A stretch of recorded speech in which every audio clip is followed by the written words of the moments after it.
గణేశాయ నమః. శ్రీ సరస్వతి నమః. శ్రీ గురుభ్యో నమః. భక్తులారా, రామాయణ విశేషాలు చెప్పుకున్నాం. ఇందులో భాగంగా బాలకాండను 65 భాగాలుగా నిన్నటి వరకు చెప్పుకున్నాం. ఈ రోజున 66వ భాగం చెప్పుకుందాం. చెప్పుకునే ముందు వాల్మీకి మహర్షిని ప్రార్థన చేసుకుందాం. కూజంతం రామ రామేతి మధురం మధురాక్షరం ఆరుహ్య కవితా శాఖాం వందే వాల్మీకి కోకిలం. ఆంజనేయ స్వామికి నమస్కారం చేసుకున్నాం. క్షేత్రపాలుడికి సమర్థాధురుడికి నమస్కారం చేసుకుని ప్రారంభం చేద్దాం.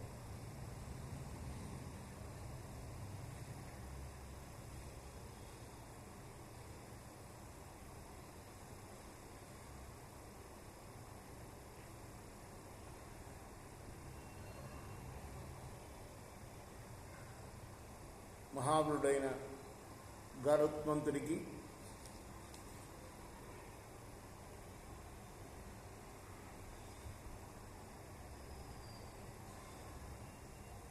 చెప్పాడు, నేను నా పితృదేవతలకు తర్పణాలు ఇడవాలి. అంశుమంతుడు సగరుడు యొక్క మనవడు. తన పినతండ్రులందరూ కూడా కాలి బూడిదయ్యారు తెలుసుకుని వాళ్ళకి జలతర్పణాలు వదలడానికి గరుత్మంతుడికి చెప్పాడు. ఏమని?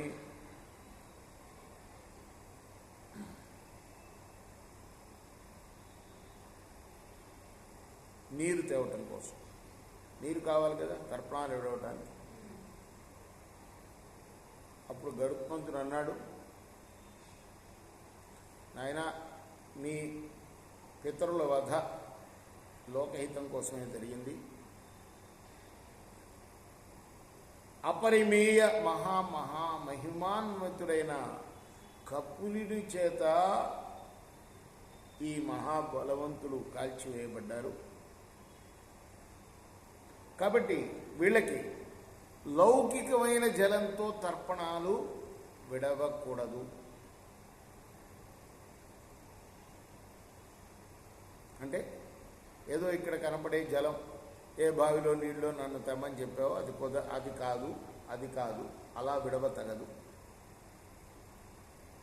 హిమవంతుడి యొక్క పెద్ద కూతురైన గంగా హిమవతో జ్యేష్ఠ దుహితా పురుషర్షభ.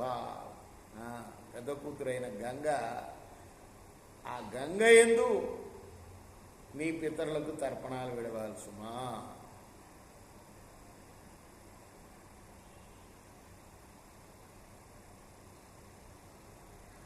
ఆ గంగ చేత నీ పితరుల యొక్క భస్మం గనక తడపబడితే ఖచ్చితంగా ఆ గంగనే నీ పితరుల్ని స్వర్గానికి తీసుకుని పోతుంది. మనం ఇప్పటికి కూడా అదే ఆచారం కదా. ఏం చేస్తాం? అస్తులను తీసుకెళ్ళి గంగలో కలుపుతాం. అవునా? దేనికి? గంగ మన పితృదేవతల్ని తీసుకెళ్తుంది స్వర్గానికి. అదే చెప్తున్నాను. గంగలో విడవాలయ్యా తర్పణాలు. నువ్వు అక్కడ కలపాలి గుడిని తీసుకెళ్ళి, లేదా ఆమెనే ఇక్కడికి తీసుకురావాలి కదా. కాబట్టి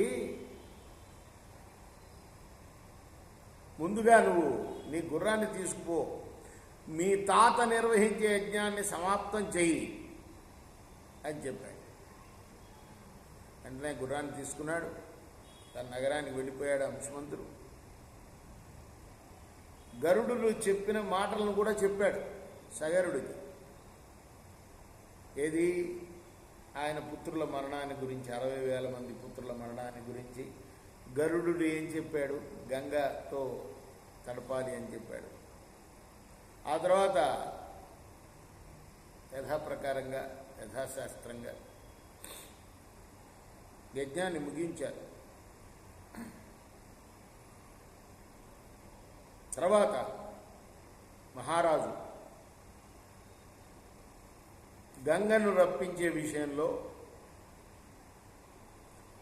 ఏ నిశ్చయానికి రాజాలకు పోయాడు.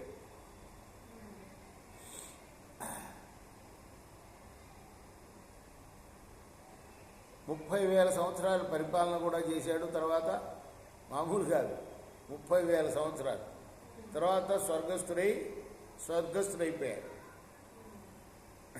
మరి ఆ తర్వాత న్యాయసమ్మతంగా ఆ అంశుమంతుణ్ణి రాజుగా చేయడానికి, మనవాడిని రాజుగా చేయడానికి మంత్రులందరూ కూడాను ఇష్టపడ్డారు. చాలా గొప్ప రాజుగా పేరుగాంచాడు ఆయన. అతని కుమారుడు దిలీపుడు కూడా చాలా ప్రసిద్ధి వహించాడు. అంశుమంతుల తర్వాత దిలీపుడు. తర్వాత ఆయన అంశుమంతుడు దిలీపుడికి రాజ్యాన్ని అప్పగించి హిమాలయాలపైన ఘోరమైన తపస్సు చేశాడు. మామూలుగా కాదు, 2,000 సంవత్సరాలు తపస్సు చేశాడయ్యా రామా అంటూ విశ్వామిత్రుడు చెప్తున్నాడు ఇదంతా. ఆ తర్వాత దిలీపుడు కూడా చాలా బాధపడ్డాడు.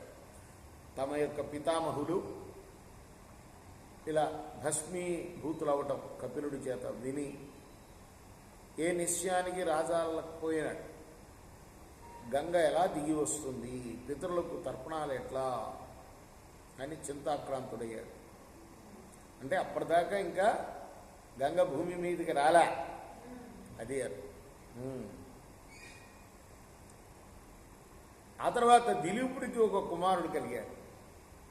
ఆయన పేరే భగీరథుడు. ఆయన పేరుతోటే భాగీరథి అయింది. ఈయన తెస్తాడనమాట గంగని. రేపు మనం కొనసాగిద్దాం.